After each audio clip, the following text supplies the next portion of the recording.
10x innovation culture. Nina, thank you very much. Obviously with Google not being a startup anymore, being a real tech behemoth, you definitely have a lot to share. On today's panel, though, we like to broaden the scope a bit, and actually we have represented here kind of the full life cycle of any company, right? So with Alex, we have someone who has come from consulting, then spent some time with Gorillas when it was at its peak, then also experienced, let's say, the resizing of a very prominent startup, and currently with your own startup in a very early stage, Montamo, you're rethinking how heating systems are installed in buildings. And you love working on high complexity problems in a kind of also operational context. So with you, Alex, we have a very young startup, and then with our other panelist, Sarina, we have someone who lives to scale. So you've joined several startups at a Series A valuation of maybe 100 million euros, and then helped them grow, scale, thrive to in some cases above 5 or 6 billion euros in valuation. So your passion is scaling. You've helped companies like Sender and Trade Republic also scale to success and prominence, and currently you are supporting GetSafe, an insurtech company. And Nina, you need no further introduction. I think we all know Google, so the startup years are a bit behind you all. But maybe just a few words to myself. So I represent the Rehau Group. I head their corporate venture builder, Rehau New Ventures. And actually, our company was also a startup 75 years ago. Started actually by my grandfather. So I represent the kind of German family-owned traditional manufacturing. And it was a startup at the time with a new technology, right? Not the kind of tech we know about today, but at that time it was plastics. And so today we serve different industries such as the automotive industry, the construction industry, and the medtech industry.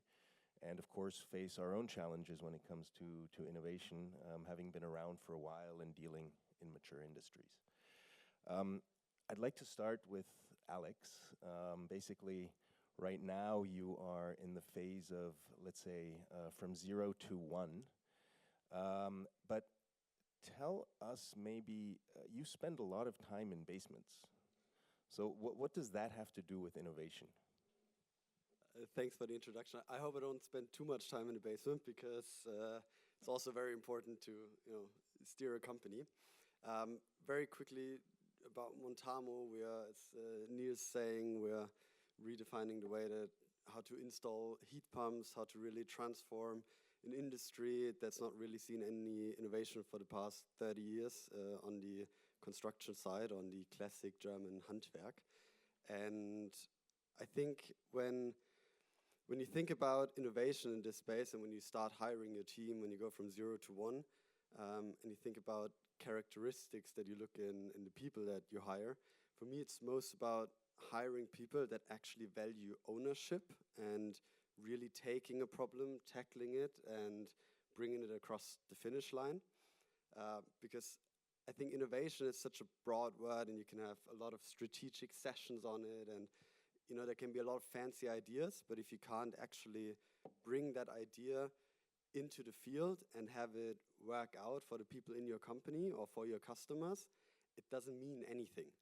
And that's why what I'm really trying to focus on is that when we invent an app, for example, that helps our installers in the field really be more productive, well, we've seen it doesn't really matter if it's the best app in the world, if we don't really show people how to use it and actually finish it up, because I think the death to innovation is in 90% completion culture.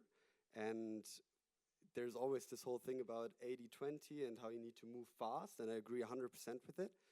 But moving fast doesn't mean that you can just take shortcuts when it comes to implementing. So for me, when I also look at hiring and when I have interviews, And it doesn't matter for which role it is.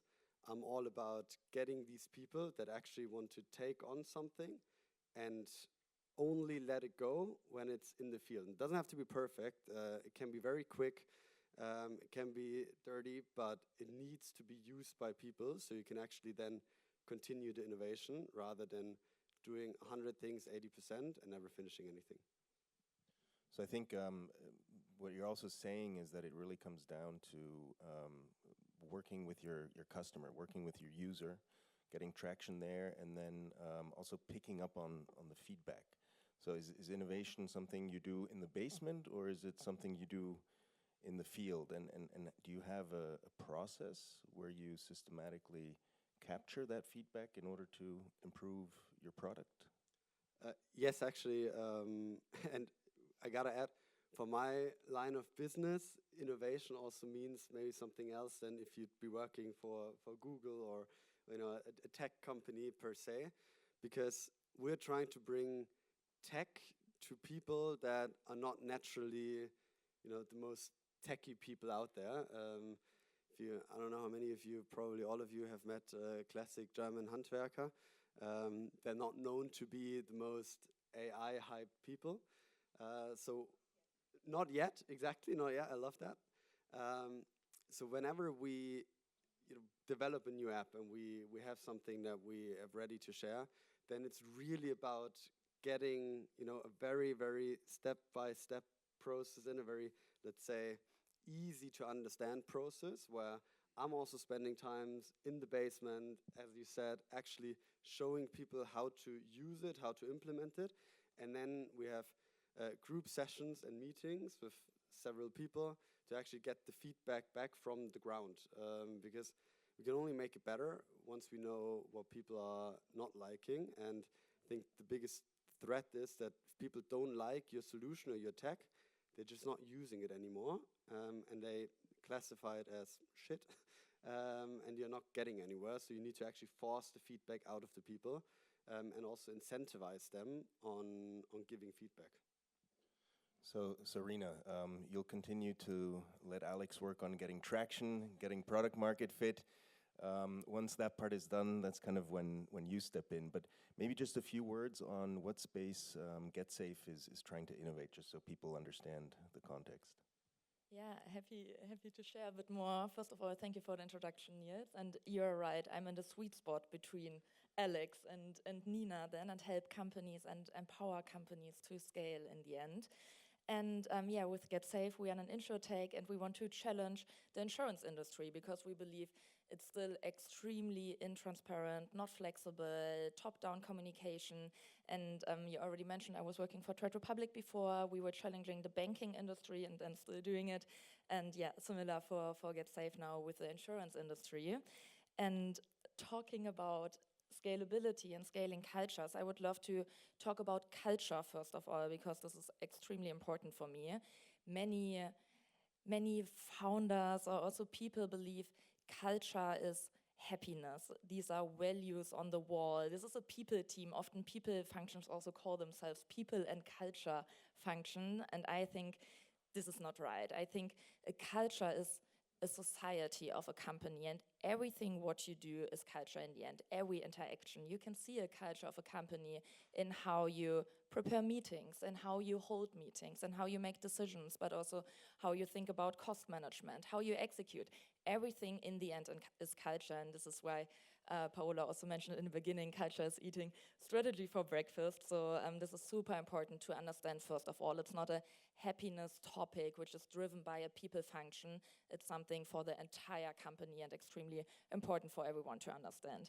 And now talking about scalability and the scaling culture, because usually I join companies when they already found product market fit, and then it's my job to bring them to the next level and to build this 10x innovation culture. And here I believe it's not about focusing on being friendly or focusing on some softer topics. It's really about growth. And then I have, my framework are usually 4 different topics, and I love to start with the top mission.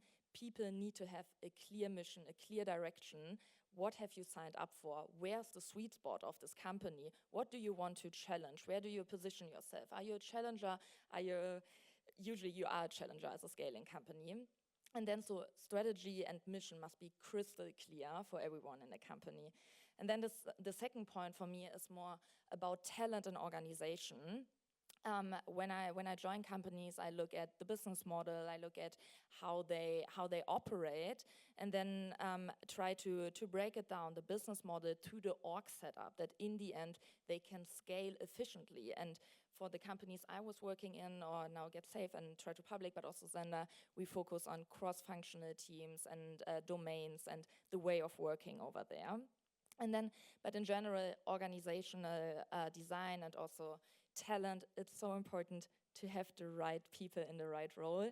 And I'm not talking about underperformance now, it's more about you need these people with the mindset of you are consistently understaffed in a scaling environment. You always have this pressure, and you need to find people who are able to really find this or see this in a positive way. And this is also then connected to the principles we have at Get Safe, but also in previous companies, focusing on this day one mindset. Like, what you do today is not good enough tomorrow. You need to challenge yourself. You need to be open for feedback. You need to think every day, today must be a change day, and I want to become better, and I also take my team with me. But also all about accountability and execution. These are the principles for me in a scaling environment, and what makes the difference between like more a medium company and then in the end innovation and scalable high-performing team. And you can also measure it. I think in the end a successful culture is always a successful business, so you can see how you move company KPIs and business KPIs, but also you can measure engagement of a company, because Nina mentioned in her presentation, psychological safetyness, is super important for a company, and this is true. I mean, if you don't have high engagement within the company, and if you don't have this feeling of belonging, then people are not able to do this 10x execution. And you can measure engagement, you can measure regrettable attrition, and you can measure the company KPIs in the end. So, Sarina, besides clearly defining the culture in terms of making that tangible, and then also measuring it, and obviously you have a very positive track record in that area, I'd like to know, what are some of the problems that make you lose your sleep? Because it sounds so easy and elegant the way you just explain it, but what are the things that sometimes make you want to cry because it's just really, really hard? It's not easy at all, but you really need to work and you need to learn to handle the pressure. So you are never ready. You can always work, and you really need to find this sweet spot of, okay, this is now the focus area, and then I also have, and other topics are probably not running perfectly at the moment, but I'm okay with it because I need to focus. But there's firework everywhere, and you need to jump and you need to be flexible, and I think it's not easy at all, but if you are open for it, if you are positive in this environment, then your learning curve is just so high, and this is what I love, and this is what I love to work in this environment. Okay. I'm sure we'll get back to each of you in a bit, but I definitely want to have another question for Nina, which I think is on top of everyone's mind. I mean, you've been at Google for more than 4 years now, and sorry, more than 3 years. Okay, more than 3 years. Did you guys really not see ChatGPT coming? Ha! Yeah? Yeah, okay. So it's this microphone. Back in 2017, our CEO already said we are moving to become an AI-first company. The investments we've put into an AI ever since then exceed a lot of the funds I think some of the German companies would also like to have to develop and bring tech forward. And as I said earlier, it's not about being the first on the market, but it's about getting it right. It's about thinking bold, it's about thinking responsible, but then it's also thinking in line with partnerships. And also to that responsible point maybe, we have set 7 AI principles in 2017 already, and we make sure that every product we market is also in line with them. For example, it needs to be socially beneficial. Yeah? All the AI products and solutions that we market have to be beneficial to everyone in society. They cannot be harmful. This is one of the key things. And as I also showed in the Gemini example, which I hope all of you will be using from now on, it's really about being obsessed with the tech behind it and really making sure you put the best possible tech that you can in the product and bring it out when it's ready, because then, yeah, it will hopefully convince the ones also using it. Okay, so maybe you were... No, we did not miss a ship. You did not miss the ship, maybe caught a little bit on the back foot, but you're getting ready to pounce ahead, I'm sure. But it actually leads me to a more fundamental question. As a now relatively mature company and very also dominant company, how does Google ensure that it embraces the new, that it really stays relevant? Because this is the challenge for all successful mature companies, right? They've made it so far, but now how to stay relevant so that they exist in the future? What is Google doing to stay fit in that regard? So obviously we're working on multiple projects within the entire organization, and I think the key to being able to do that, besides also I fully agree on the ownership, people really have to own whatever it is they're working on. It's about being very clear about the expectations you have on individuals, how they are contributing towards that project. It's about measuring that, it's about celebrating success. I think it's really about fueling the curiosity and fueling the engagement that you can actually make a difference. Yeah? A few weeks ago, one of our key leaders in Europe said, at the moment, there's no place I'd rather be than work for Google, with everything that is happening currently in tech. And that's also, for example, the reason why I joined Google 3 years ago. I was working in FMCG, fast-moving consumer goods, and though these are fast-turning products like toothpaste, face cream, and washing detergents that you can buy at every Edeka and Rewe, the digitalization and transformation in that industry is rather not the fastest. Yeah? And in order to get ahead of the curve, that also really formed my decision to join Google a few years ago. And this is exactly what is happening. And Google is making sure that everyone is staying ahead of the curve. Maybe it's sometimes just a few steps before our partners. We also have to do AI trainings up and down, for example. Yeah? There's a lot of cool trainings available for free, but internally there's even more that we have to do. So it's about making sure that you still fuel curiosity, take the people along, give them opportunity to learn and grow and engage them in a course that is relevant. Thank you. Maybe just expanding the scope of the discussion a little bit. For example, in Germany, we have now many established industries and established companies that have been successful for decades in the automotive industry, to name some obvious examples, but also in other services, insurance, finance, but even construction. We have many reputable traditional companies, and we're seeing in many areas that they are struggling to stay relevant, right? At the same time, we're facing huge challenges. The whole energy transition is one thing. I think that's very much trying to impact, to change a very traditional industry, but also in financial services. We have a landscape where many of these large players are very looking in the rear view mirror, right? And past success tells them they've done everything so far, okay? But obviously they're not now.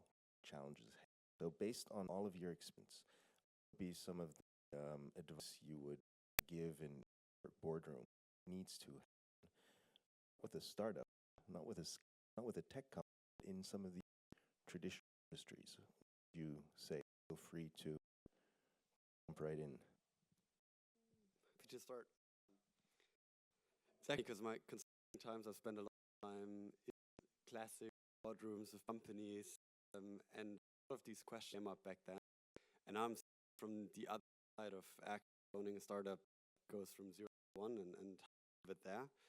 And I think the advice I have is don't overthink it, because it's very easy in a huge operation to go through management, like discuss ideas up and down, back and forth. Never really going to get you anywhere, but rather build a dedicated team that thinks about innovation and that is also enabled to go down that path. Because especially if you're a big corporation, if there's a lot of operations going on, if there's a lot of day-to-day business, people are caught in their natural ways of thinking, and people are a bit caught in their day-to-day firefighting as well. But you need people, and I like what Serena said earlier, you need people that have the focus to actually drive change. Because if your phone rings 100 times per day because you're firefighting something, or if you need to go through 17 management layers in order to have an approval to spend a couple of bucks on a new idea, you're never going to get anywhere. So I think large corporations need dedicated structures, departments, call them speedboats or whatever, where you put people that rethink the play, that are also maybe coming from outside of the industry, and then coming back to my earlier point, also own that change. Because I mean, I've done a lot of projects in my consulting work where we've obviously given great strategic advice and done hundreds of pages of PowerPoint that I'm sure are all sitting in some drawers now, and no one looks at it anymore. And that's exactly that point of going from a good idea to actually implementing it, trying it. And that's what I also love about what you said, Nina, at Google, that you're then internally testing your new products. You're actually building an environment where in a small group of people you can test innovation, and you have these people that then make it work on the day-to-day life cycle of a company. Great. Serena, from your people and culture perspective, what are your thoughts? Yeah, I think, again, you need to start with the why. What do you want to change? What is not working? Why do you want to do this transformation? Just because, let's say, you want to implement more performance. Why is this? Is it just because it sounds nice, or what kind of KPIs do you want to move? And then again, break it down. And I also liked what Alex just said.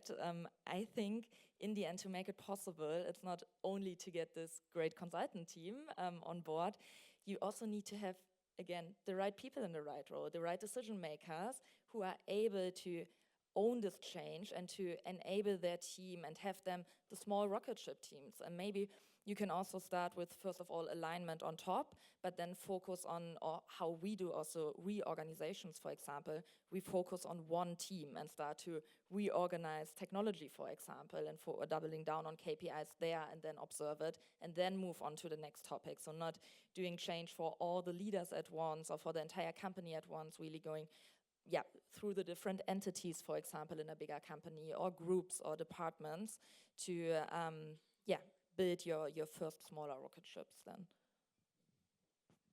Nina, I know that Google also actually works with many large corporates on transformational topics, but what are your thoughts that you'd like to deposit in corporate boardrooms?